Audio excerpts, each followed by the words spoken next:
Le micro-cravate parce que j'ai tendance à bouger un peu des fois. Donc, ce matin, on continue. On continue encore une fois notre série.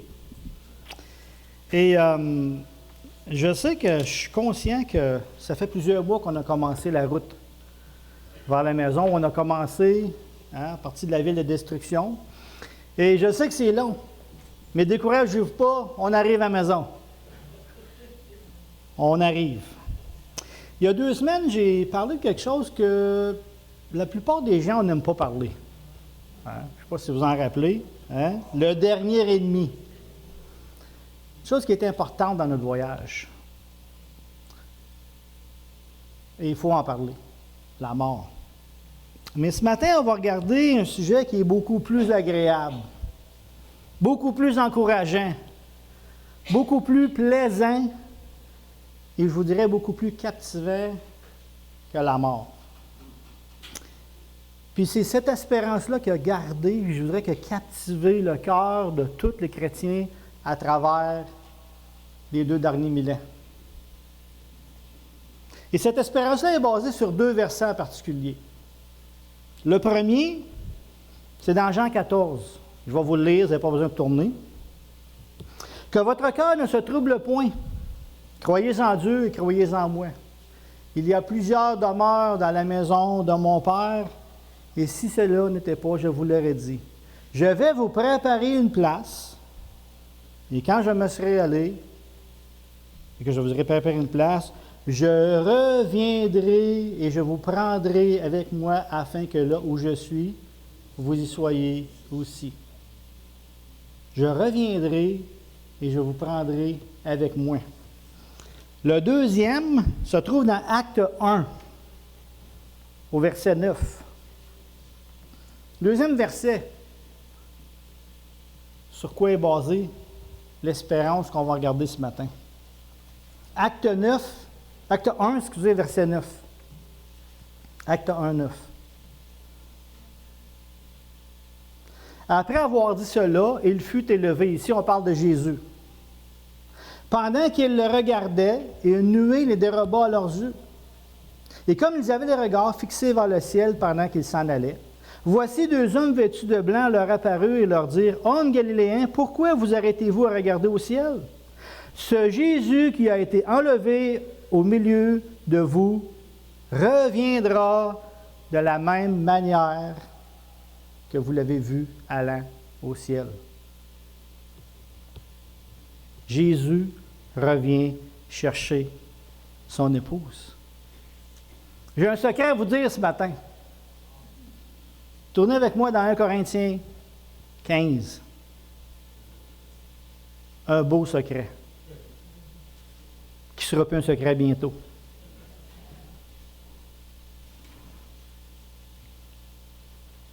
1 Corinthiens 15, au verset 51. C'est l'apôtre Paul qui parle, inspiré par Dieu, et il nous dit ceci. « Voici, je vous dis un mystère. Je vais vous dire un secret. Nous ne mourrons pas tous. Nous ne mourrons pas tous. Mais tous nous serons changés. En un instant, en un clin d'œil, à la dernière trompette, la trompette sonnera. Et les morts ressusciteront incorruptibles, et nous serons changés. » Wow! C'est une belle espérance.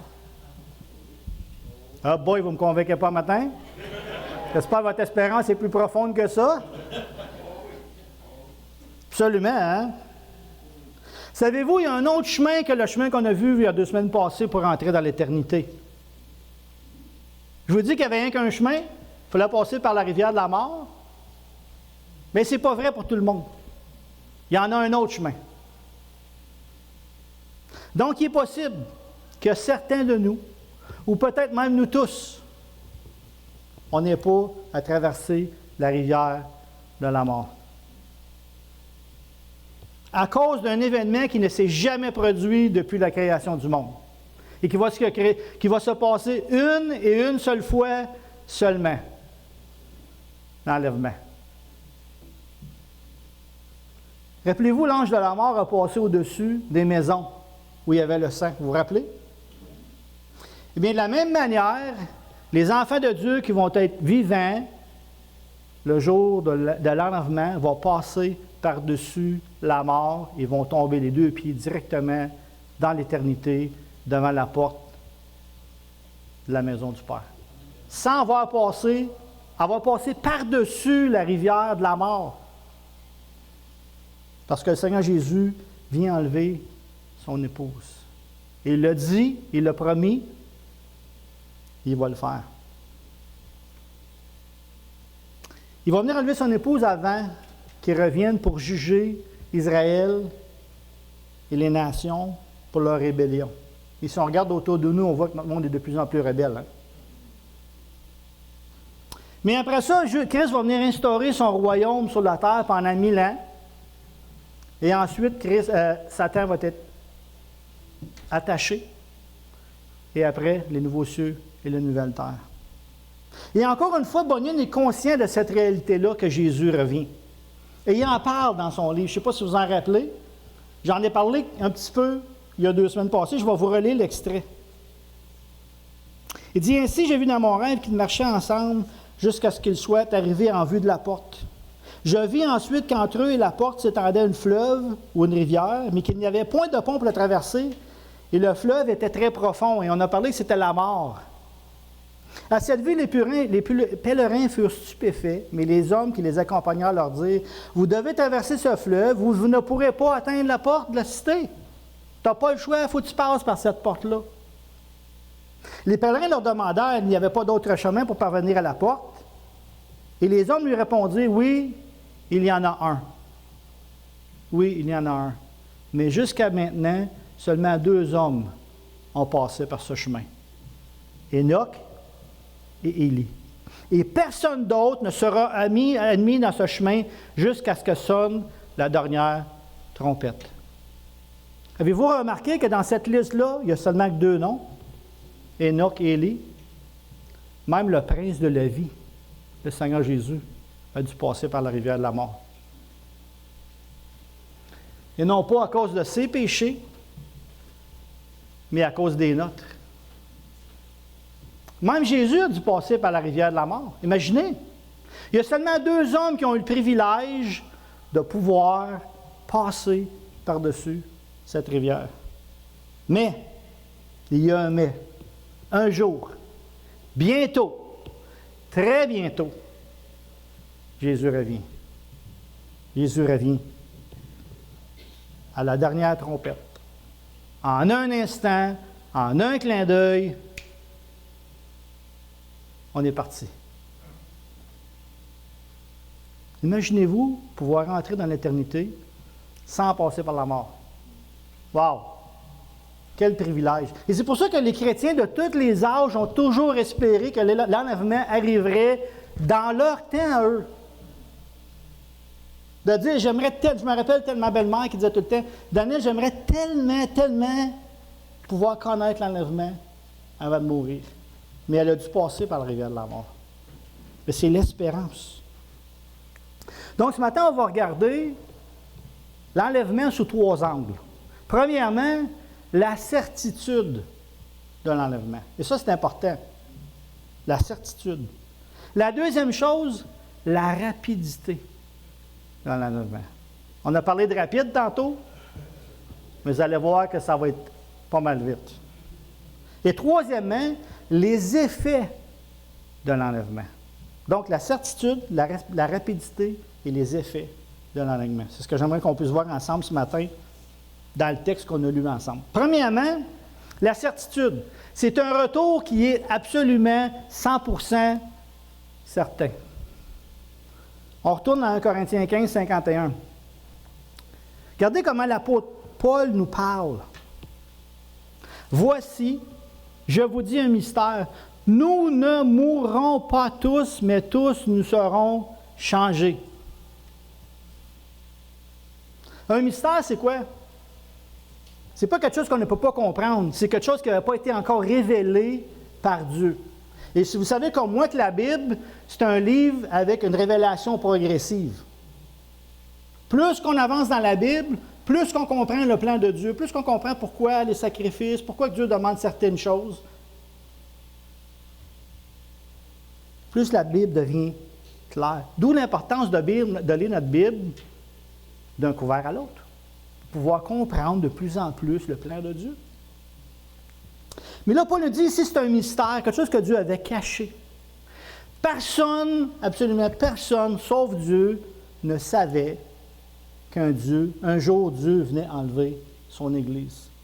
Quand on lit l'Ancien Testament, on ne le voit pas, ça. C'était un mystère caché que Dieu a révélé seulement aux apôtres après le départ de Christ. Et il y en a d'autres mystères dans la Bible. Tournez avec moi dans Éphésiens, au chapitre 3. Il y a des mystères que Dieu avait cachés. Et une de ceux-là, c'est l'Église. Éphésiens 3, verset 4.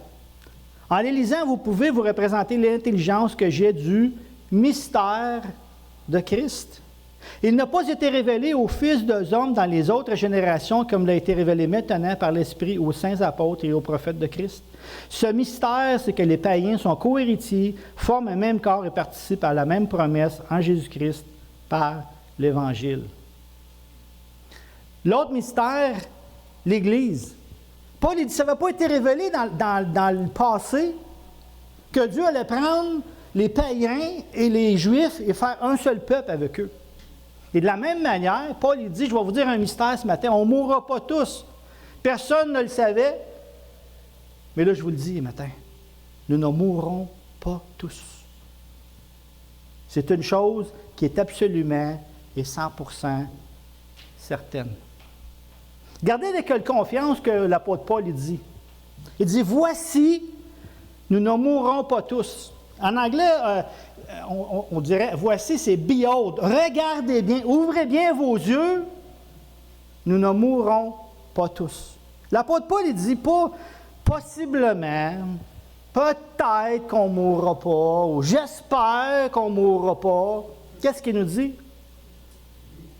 Regardez bien, nous ne mourrons pas tous. C'est absolument 100% certain, l'enlèvement. Ce n'est pas un mythe. C'est une réalité.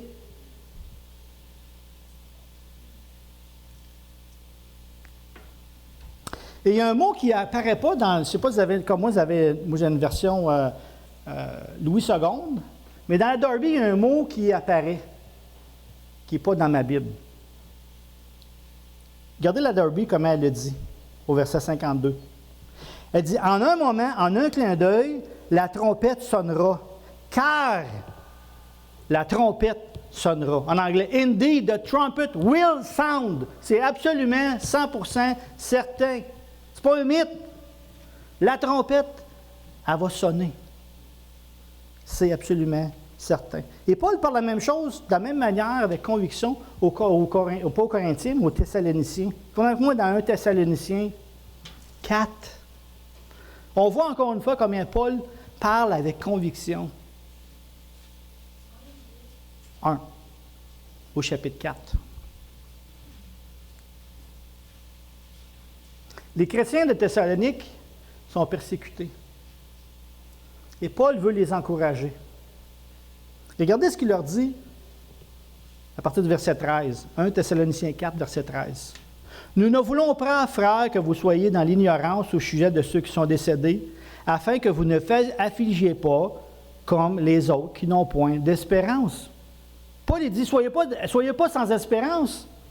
Jésus revient. Car si nous croyons que Jésus est mort et qu'il est ressuscité, croyons aussi que Dieu ramènera par Jésus avec lui ceux qui sont décédés. Voici en effet ce que nous vous déclarons. Est-ce qu'on voit comment Paul il est convaincu? Pas j'espère, voici ce que je vous déclare. D'après la parole du Seigneur, nous les vivants, restés pour l'avènement du Seigneur, nous ne devancerons pas ceux qui sont décédés, car le Seigneur lui-même à un signal donné, à la voix d'un archange et au son de la trompette de Dieu descendra du ciel, et les morts en Christ susciteront premièrement. Ensuite, nous les vivants qui sont restés, nous serons tous enlevés ensemble sur des nuées à la rencontre du Seigneur dans les airs, et ainsi nous serons toujours avec le Seigneur. Consolez-vous donc par ces paroles. Est-ce que ça a l'air d'un homme convaincu qui parle? Oui, hein? Paul, il dit, Jésus, il revient. Consolez-vous, c'est certain. Consolez-vous avec ces paroles-là parce que ce n'est pas un mythe. Jésus revient chercher ses enfants. Rappelez-vous dans le discours de la chambre haute, dans Jean 13, 14, 15. Je l'ai lu, j'en ai lu une partie tantôt. Seigneur Jésus, il dit, je reviens. Et si cela n'était pas, je vous l'aurais dit. Jésus, ce n'est pas un menteur. Il est bien des choses. Il est un sauveur, il est un grand Dieu, il est un grand roi. Mais une chose qui n'est pas, il n'est pas un menteur. Jésus dit, si je ne reviens pas, je ne vous l'aurais pas dit. Mais je reviens, je suis parti vous préparer une place et je reviens vous chercher. C'est absolument certain. Mais certains vont dire, oh, ça fait tellement longtemps. Ah, donc c'est un mythe, il ne reviendra pas, le Seigneur Jésus. Si les gens vous disent ça, voici ce que vous devriez leur dire. Tournez avec moi dans 2 Pierre. Parce que dans le temps de Pierre, les gens se moquaient du retour. Imaginez-vous nous, 2000 ans plus tard. Hein? Dans 2 Pierre 3, au verset 4, regardez les moqueurs. 2 Pierre 3, 4. Ils disent, où est la promesse de son avènement? Car depuis que les pères sont morts, tout demeure comme le commencement de la création. Ils veulent ignorer en effet que les cieux existèrent autrefois par la parole de Dieu, ainsi qu'une terre formée et tirée de l'eau, au moyen de l'eau. Voyons donc, ça fait tellement longtemps, il ne reviendra pas, le Seigneur Jésus. Voyons donc. Mais regardez la réponse de Pierre. Mais il est une chose, bien-aimée, que vous ne devez pas ignorer. S'il y a une chose que vous devez savoir, c'est ceci. C'est que devant Dieu, ou le Seigneur, un jour est comme 1000 ans, et 1000 ans sont comme un jour. Le Seigneur ne tarde pas dans l'accomplissement de la promesse comme quelques-uns le croient, mais il use de patience envers vous, ne voulant qu'aucun périsse, mais voulant que tous arrivent à la repentance. Si le Seigneur Jésus n'est pas revenu encore, ce n'est pas parce qu'il est slow. Ce n'est pas parce qu'il dort. Ce n'est pas parce qu'il est trop occupé. C'est parce que la dernière brebis n'est pas rentrée encore. Puis c'est peut-être toi ce matin qui est la dernière brebis que le Seigneur attend.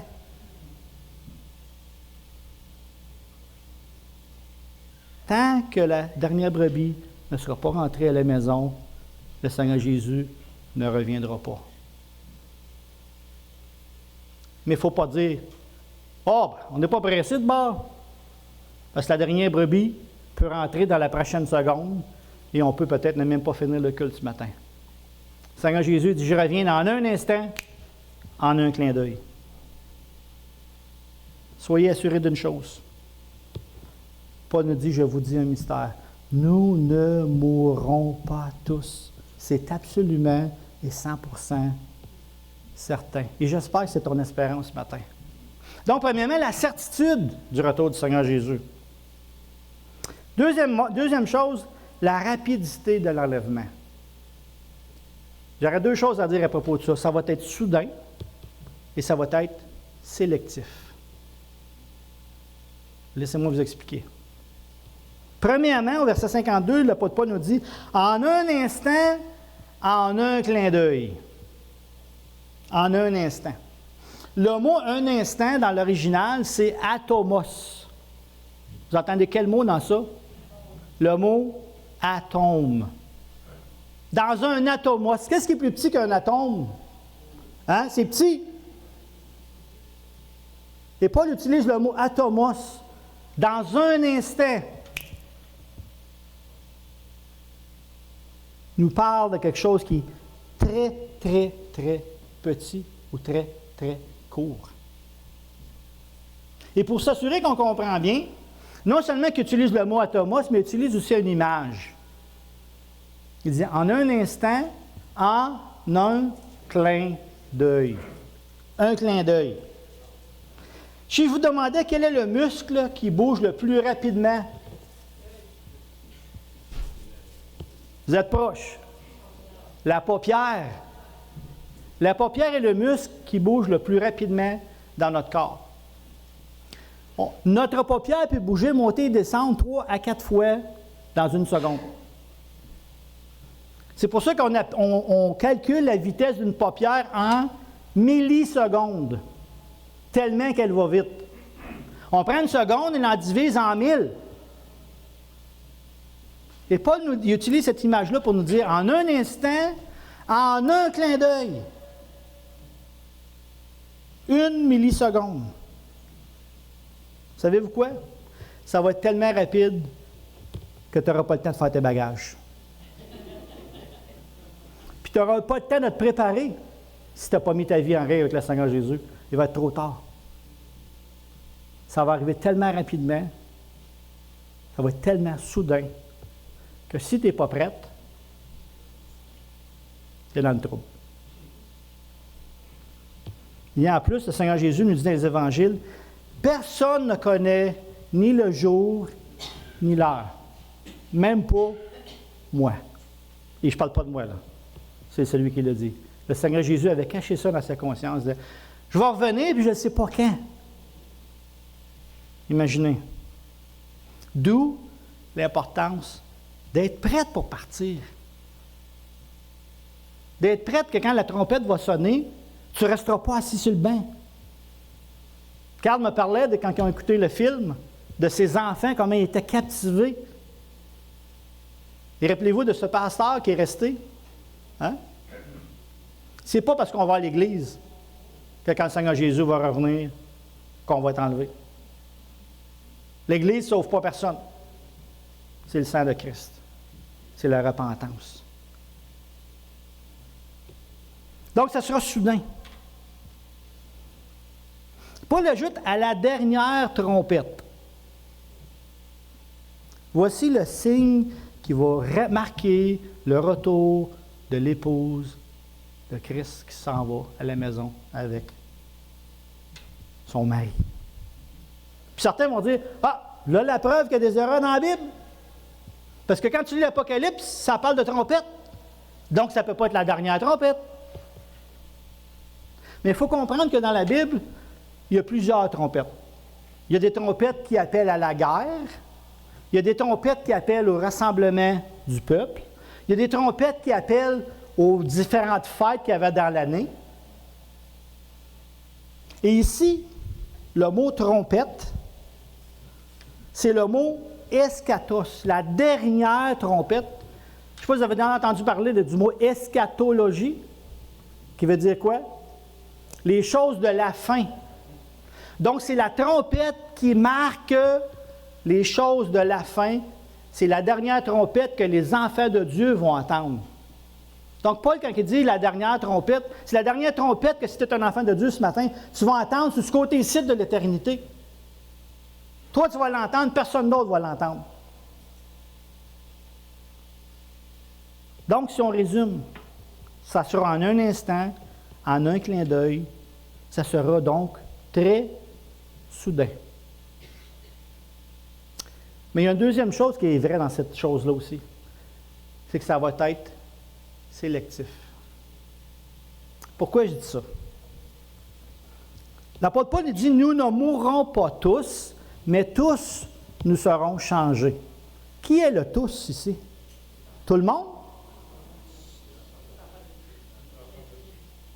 Oui, regardez à qui il s'adresse dans 1 Corinthiens 1. À qui l'apôtre Paul a écrit la lettre aux Corinthiens? Dans 1 Corinthiens 1, versets 1 et 2.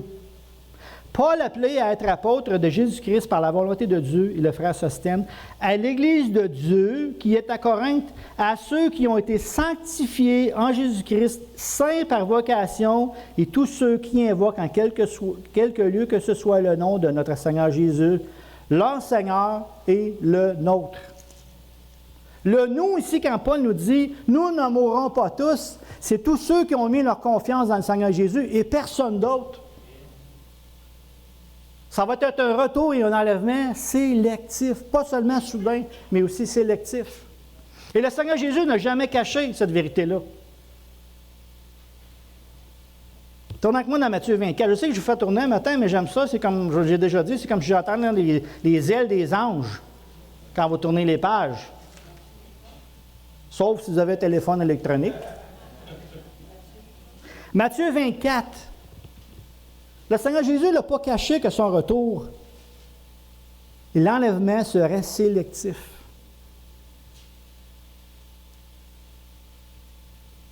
Matthieu 24, à partir du verset 37, nous dit « Ce qui arriva du temps de Noé arrivera de même à l'événement du Fils de l'homme. Car dans les jours qui précédèrent le déluge, les hommes mangeaient, buvaient, se mariaient et mariaient leurs enfants, jusqu'au jour où Noé entra dans l'arche. » Exactement comme aujourd'hui. Hein? On mange, on boit, on travaille, on va à l'école, on se marie, on fait des enfants. Puis, Seigneur Jésus ne reviendra jamais.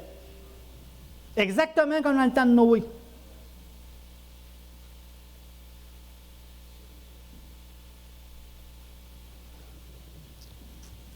Et il se doutait de rien, jusqu'à ce que le déluge vienne et les emporte tous. Il en sera de même à l'avènement du Fils de l'homme. Exactement la même chose. Mais le Seigneur Jésus n'arrête pas là. Regardez ce qu'il dit. Alors, des deux hommes qui seront dans un champ, l'un sera pris et l'autre sera laissé. Des deux femmes qui moudront à la meule, l'une sera prise et l'autre est laissée. Et là, le Seigneur Jésus donne un avertissement. Écoute bien ce matin. Veillez donc, puisque vous ne savez pas quel jour votre Seigneur viendra.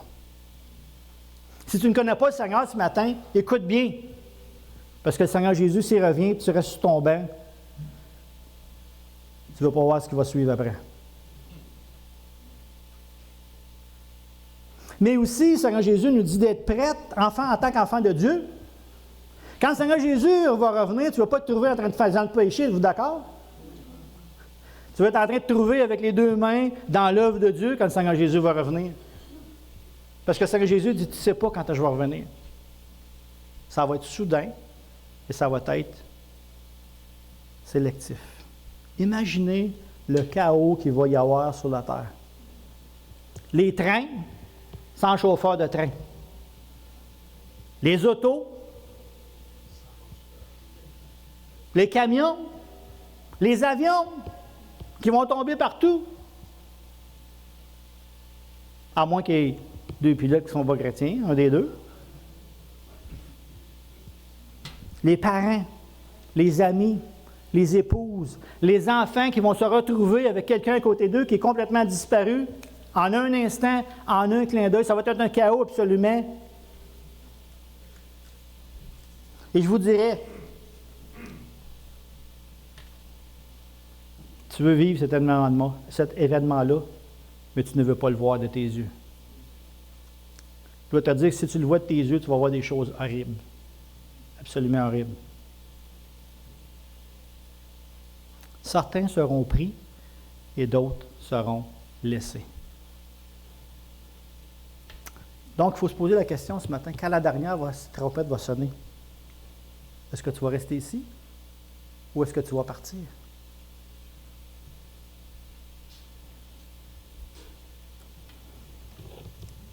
C'est une question qu'il faut réfléchir. Quand la trompette va sonner, est-ce que je vais partir? Donc, premièrement, la certitude. Deuxièmement, la rapidité.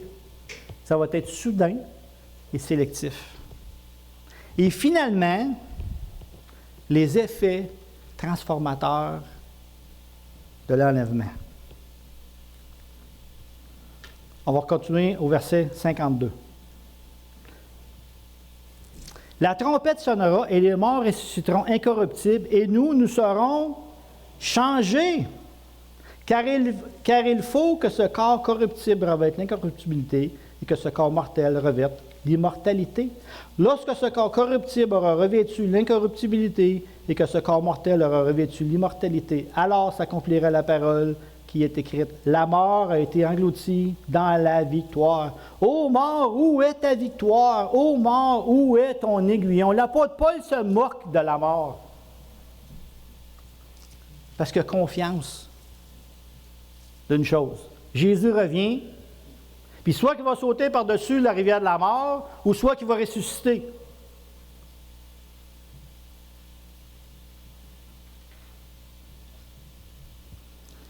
Les morts ressusciteront et nous serons changés en un instant. Et ici, on ne parle pas d'un processus. L'Évangile, c'est un processus, êtes-vous d'accord?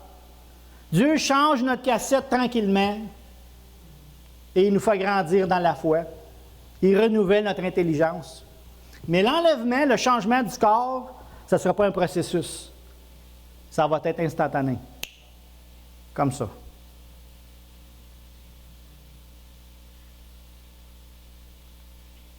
Le mot qu'il utilise pour changer, c'est allosos, qui veut dire une altération ou un échange. Je ne sais pas si vous réalisez, mais pour l'instant, il y a seulement 3 personnes dans le ciel qui ont leur corps. Enoch, Élie et le Seigneur Jésus. Donc, il faut se dire une chose, l'enlèvement n'est pas rien qu'importante pour nous autres. Elle est importante aussi pour l'apôtre Paul, pour Moïse, pour Joseph, pour Matthieu, pour Jean, pour Luc. Parce que chacun de eux, présentement, ils ont avec leur âme au ciel, ils n'ont pas leur corps. Donc, on a hâte à l'enlèvement, mais eux autres aussi. Parce qu'ils n'ont pas leur corps. Il y a 3 personnes seulement dans l'éternité, présentement, qui ont leur corps. Enoch, Élie et le Seigneur Jésus. Donc, le retour du Seigneur Jésus est important pour eux aussi. Vous d'accord? Oui. Absolument. Tous ceux qui sont morts avant nous vont retrouver leur corps nouveau, même avant que notre corps soit transformé. Imaginez-vous, ça va se faire en un instant, en un clin d'œil, mais ça dit qu'ils vont monter avant nous autres. C'est encore plus vite la rotation de la Terre, ça, monsieur. Hein? Ils vont partir avant nous et on va aller les rejoindre ensemble sur des nuées dans le ciel. Imaginez le pouvoir immense que Dieu a de besoin pour faire ça. Pensez à ça une minute, là. Depuis des milliers d'années, des gens sont morts. Certains ont été brûlés. Certains ont été mangés par les animaux. Donc, le reste sont... Disons, il n'y ira pas dans les détails. Hein? Certains ont été mangés par les poissons. Certains se sont noyés. Le reste sont dans le fond de la mer. Plusieurs sont dans les cimetières. Et dans un instant, en un clin d'œil, Dieu, par sa force extraordinaire, va prendre toute cette poussière-là, puis il va refaire des corps nouveaux en un instant, en un clin d'œil. Wow! Est-ce qu'on a un Dieu puissant? Amen, hein? Imaginez-vous prendre toute cette poussière de ces millions de personnes-là qui, à travers les siècles, sont décédées, et Dieu va tout prendre ça, je ne sais pas comment, démêler toute cette poussière-là, puis faire des corps nouveaux et glorieux avec. Wow, wow, wow. Car le Seigneur lui-même, il n'envoie pas personne. Car le Seigneur lui-même, à un signe, à la voix d'un archange, au son de la trompette, descendra du ciel, et les morts en Christ ressusciteront premièrement. Toute cette poussière. Wow. Ensuite, nous les vivants qui serons restés, nous serons ensemble enlevés avec Dieu dans les airs. Et même l'apôtre Paul avait l'espérance de voir l'enlèvement. Parce qu'il dit quoi? Nous les vivants. Paul, il parle de qui quand il dit nous les vivants dans ce texte-là? Il parle de lui-même.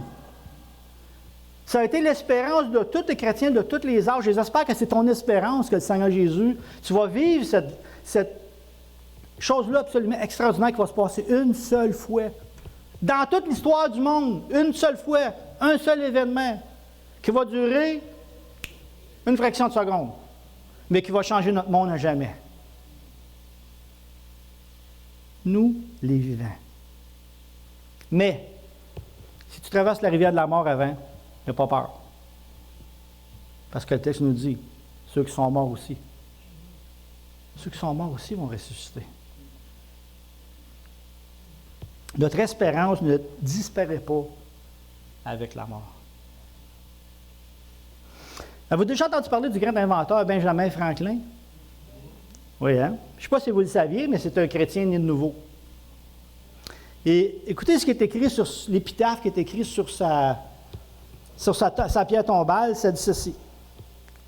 Si gît le corps de Benjamin Franklin, l'imprimeur, nourriture pour les vers, mais la parole de Dieu ne passera point. Je réapparaîtrai à nouveau dans une édition élégante, revue et corrigée par l'auteur. Toute une espérance, hein? Et il dit, oui, il va me faire manger par les vers, mais quand je vais revenir, je vais être bien plus beau que je suis aujourd'hui. Un corps nouveau, refait, élégant et glorieux. La deuxième chose, pourquoi que l'enlèvement est importante, parce que c'est absolument indispensable pour notre entrée dans l'éternité. Nous ne pouvons pas, nos corps ne peuvent pas, le corps que tu as présentement ne peut pas rentrer dans l'éternité. Il n'est pas fait pour vivre avec Dieu. Si ce matin tu t'apparaissais devant Dieu, tu serais désintégré par la sainteté de Dieu. C'est pour ça que l'apôtre Paul nous dit au verset 53, « Car il faut que ce corps mortel revête l'incorruptibilité. » Et il nous dit pourquoi au verset 50.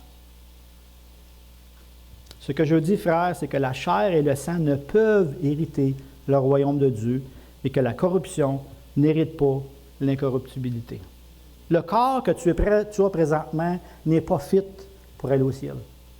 Tu as besoin d'un nouveau corps, transformé, changé. Tu ne peux pas. Et ici, quand il nous dit un nouveau corps, Paul n'utilise pas le mot métamorphoso. Vous avez entendu le mot métamorphoso, c'est quoi? Une métamorphose. La sanctification fait ça, je l'ai dit tantôt. Hein? Elle nous métamorphose, elle nous change tranquillement. Mais ici, comme j'ai dit tantôt, c'est le mot allosos, un échange. Ton corps ne sera pas seulement amélioré, ton corps va être changé, capable de vivre avec Dieu. Instantanément. Et là, certains, les gens vont poser la question, est-ce qu'on va être jeune? Est-ce qu'on va être vieux? Est-ce qu'on va être plus petit, plus grand? J'aimerais bien vous répondre, mais la Bible, elle ne dit pas. La Bible ne nous le dit pas. Vous savez, il y a certaines choses que Dieu garde pour lui-même. Il y a certaines choses qui appartiennent à Dieu et à Dieu seul. Mais une chose que je peux vous dire, par exemple, vous allez avoir un corps sain, parfait et glorieux. Ça, je peux vous le dire parce que la parole de Dieu nous le dit. Et mercredi, je parlais avec M. Séguin, puis M. Séguin dit, imagine-toi, Daniel, quand je vais monter, ma patte va repousser en montant. Oui, absolument, on va avoir des corps parfaits. Et si nous en manque des petits bouts, Dieu va s'arranger avec ça. Des corps parfaits. Et là, Paul nous donne deux caractéristiques de notre nouveau corps. La première chose qu'il nous dit, c'est que ce sera un corps incorruptible. Donc, en français, qui ne peut pas se corrompre. Quand on pense au mot corruption, on pense à quoi? De la pourriture, hein? De la rouille. Un soudeur pense à de la rouille. Hein? Ce qui se dégrade, ce qui se dégénère. On va vous donner des synonymes du mot incorruptible. Incorruptible. Qui ne se dégrade pas, qui est intègre inattaquable, impérissable, inaltérable. Ça, c'est le cas que vous allez avoir. Imaginez-vous. Impérissable, inaltérable, qui ne peut se détruire. Ça veut dire quoi? Ça veut dire qu'on ne va plus vieillir. On ne va plus avoir mal. Plus besoin de chiro. Plus de dentiste. Plus de médicaments. Et Jean Coutu ne sera pas content. Hein? Fini les maladies. Fini le cancer. Fini la diabète. Fini les opérations. Fini la faiblesse et la fatigue. Tu vas pouvoir travailler toute la journée et aller au gym le soir. Tu vas avoir un corps incorruptible. Un corps plein de santé et pour l'éternité parce que le péché ne pourra plus atteindre ce nouveau corps. Donc, moi, juste un petit peu avant, dans le verset 42 et 43. Paul nous parle de ce corps de résurrection. Il dit, ainsi en est-il de la résurrection des morts. Les corps est semé corruptible et il ressuscite incorruptible. Il est semé méprisable et il ressuscite glorieux. Il est semé infirme et il ressuscite plein de force. Il est semé corps naturel et il ressuscite corps spirituel. Imaginez-vous. Un corps incorruptible, qui ne vieillit plus, qui n'a plus mal, qui n'est plus malade, qui... Wow! Vous direz, notre corps est comme notre espérance. L'apôtre Pierre nous a dit qu'on aurait une espérance qui ne peut ni se corrompre, ni se souiller, ni se flétrir. Mais votre corps, ça va être la même chose. Imaginez-vous. Mais il ne sera pas juste incorruptible, il va être aussi immortel. Donc, on n'aura plus la capacité de mourir. Plus de salon funéraire au ciel. Plus de fossoyeurs. Plus d'hôpital. Plus de cimetière. Dans l'éternité, ces choses-là vont avoir disparu à jamais. Et c'est pour ça que l'apôtre Paul, en citant l'Ancien Testament, se moque de la mort. « Hey, la mort! Et où ta victoire? » Il se moque de la mort. Parce que Paul sait que quand Jésus revient, pour nous, la mort a disparu. Les plus grands du monde veulent avoir des corps parfaits. Hein? Combien de millions et de milliards de dollars sont dépensés dans des facelifts et toutes sortes d'autres affaires?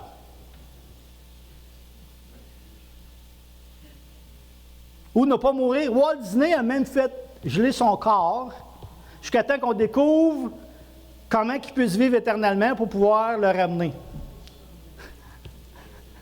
Il y avait la réponse. Puis en plus, c'était gratuit, M. Walt Disney. Quel privilège qu'on a de connaître cette vérité-là.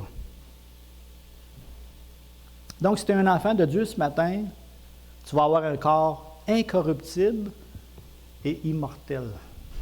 Quelle belle nouvelle. Maintenant, Jésus vit en nous, mais là, il va vivre avec nous. Fini de vivre par la foi. On va vivre par la vue. C'est dur des fois de vivre par la foi, êtes-vous d'accord? Mais là, on va vivre par la vue. Fini la foi. La foi va disparaître. L'espérance va disparaître. La seule chose qui va rester, que Paul nous dit, c'est quoi? C'est l'amour. La foi et l'espérance, ça va être fini dans l'éternité. Parce qu'on va voir Jésus tel qu'il est. Et c'est pour ça que c'est certainement, je vous dirais, la plus grande espérance de tous les chrétiens, de tous les âges, de vivre. Et c'est peut-être nous autres. On ne le sait pas. Une chose qui est sûre, on est plus proche de la fin que ceux qui sont venus avant nous autres. Êtes-vous d'accord? Hein? Et en plus, c'est l'enlèvement qui va mettre en marche la machine de la fin des temps. Parce que c'est après l'enlèvement que les 7 ans de tribulation vont commencer.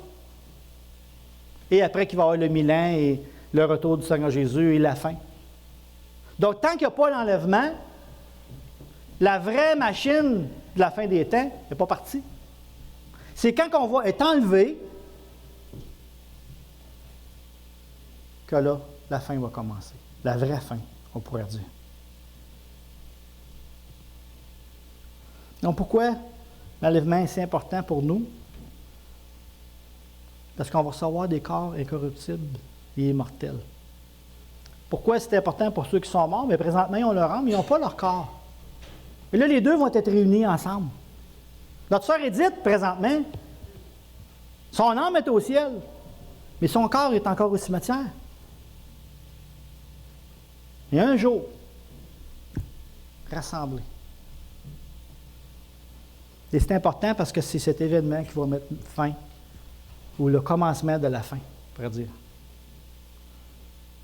Donc, j'aimerais conclure ce message-là avec une question et un encouragement. Premièrement, la question. Es-tu prête à rencontrer le Seigneur Jésus? Es-tu prête au retour du Seigneur Jésus? Si le Seigneur Jésus revient aujourd'hui, demain, cette semaine, est-ce que tu vas rester assis dans ton banc? Quand la dernière trompette va sonner, est-ce que tu vas partir ou rester? Le Seigneur Jésus est mort en sacrifice pour que tu n'aies pas à rester. Tu n'aies pas à passer à travers ce qui s'en vient. Il faut croire. Il faut reconnaître ton état de pécheur. Et ça, c'est dur.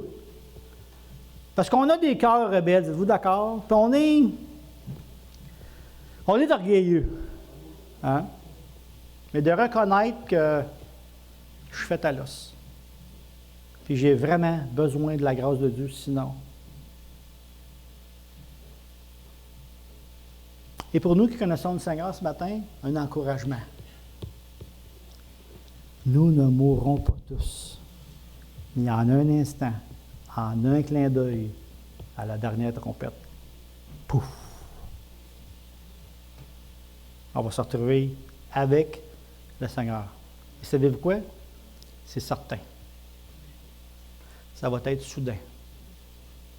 Ça va être sélectif. Et ça va vous donner un corps comme vous n'avez jamais eu. Et jamais même rêvé avoir un nouveau corps, immortel, invincible. Comme mon grand-père disait, accroche ta tuque avec la broche, ça va brosser. Ça va être tout un changement, puis ça va aller vite. Mais entre-temps, restons fidèles. Restons attachés au Seigneur Jésus. Regardons au ciel. Seigneur Jésus revient. Est-ce que tu le crois ce matin? Ce n'est pas un mythe. Jésus revient. Et entre-temps, encourageons-nous avec le verset 58. Après avoir parlé de tout ça, l'apôtre Paul nous dit ceci. Ainsi, mes frères bien-aimés, soyons fermes, inébranlables, travaillant de mieux en mieux à l'œuvre du Seigneur, sachant que notre travail ne sera pas vain dans le Seigneur. Le retour du Seigneur Jésus vient et la récompense aussi à celui qui aura persévéré. Puis si vous n'en voulez pas de récompense, vous me les donnez, moi je vais les prendre. Parce que des fois, les plus spirituels vont dire « Ah, moi j'en veux pas. » Le Seigneur Jésus, il n'est pas aveugle. Paul, il dit « Travaille, puis le Seigneur Jésus le voit. » Persévère, sachant que votre travail ne sera pas en vain dans le Seigneur. Et moi, j'espère d'avoir des trocs de couronne à les mettre aux pieds du Seigneur Jésus pour lui dire merci. Parce que toute la gloire, elle revient à lui.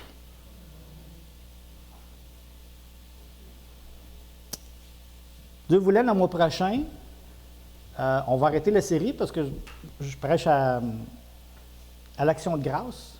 Mais on va revenir au mois de novembre avec un autre sujet intéressant, le millénium, le règne de 1000 ans. Ça, je pense que ça va être quelque chose aussi d'intéressant. De regarder Le peuple de Dieu qui revient régner avec Christ sur cette terre. On ne s'en va pas au ciel encore. On est parti, on était enlevé, mais on revient pendant 1000 ans. Régner avec Jésus-Christ avant de rentrer finalement dans l'éternité, dans le nouveau ciel et la nouvelle terre. On n'est pas rendu là, mais on approche. On va prier. Seigneur, merci encore une fois pour ta parole. Combien ta parole est riche. Et merci, Seigneur, d'avoir inspiré un homme comme l'apôtre Paul pour révéler, Seigneur, ce beau secret, ce beau mystère que nous ne mourrons pas tous. Mais que tous ceux qui ont mis leur foi dans le Seigneur Jésus, qui ont reconnu leurs péchés, se sont tournés vers toi, vont recevoir ce nouveau corps glorieux, immortel, invincible, incorruptible. Seigneur, donne-nous entre-temps de persévérer, de lever les yeux vers le ciel et de continuer à prendre ce repas comme on l'a pris ce matin, en mémoire de toi, jusqu'à ce que tu reviennes. Et Seigneur Jésus, les gens peuvent se moquer, mais tu reviens. Tu l'as dit, tu l'as promis, tu vas le faire. Et Seigneur, si tu n'es pas revenu encore, parce que la dernière brebis n'est pas encore rentrée à la maison. Seigneur, si la dernière brebis est ici ce matin, appelle-la. Que cette brebis puisse entendre ta voix.